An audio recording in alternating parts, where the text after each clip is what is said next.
അസ്സലാമലൈക്കും. അപ്പോൾ നമ്മുടെ നോമ്പിൻ്റെയും പെരുന്നാളിൻ്റെയും ഒക്കെ നീണ്ടൊരു അവധിക്ക് ശേഷം നമ്മുടെ മരുതയിലെ നൂറുൽ ഇസ്ലാം മദ്രസ ഇന്ന് വീണ്ടും തുറക്കുകയാണ്.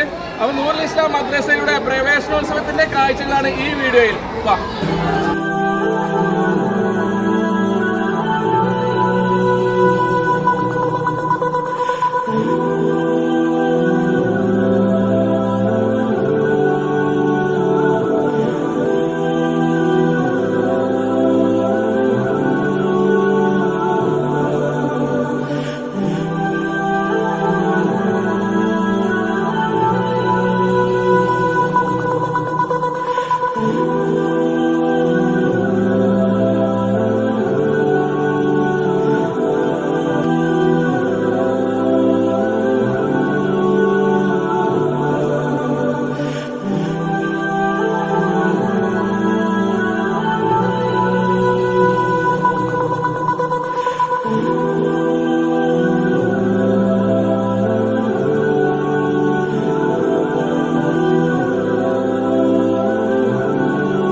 വഴിക്കടവ് മരുത നൂറുൽ ഇസ്ലാം മദ്രസയിലെ പ്രവേശനോത്സവത്തിൻ്റെ കാഴ്ചകളാണ് നിങ്ങൾ കണ്ടത്. അടുത്തൊരു വീഡിയോയുമായി കാണുന്നതുവരെ ഏവർക്കും ബായ്.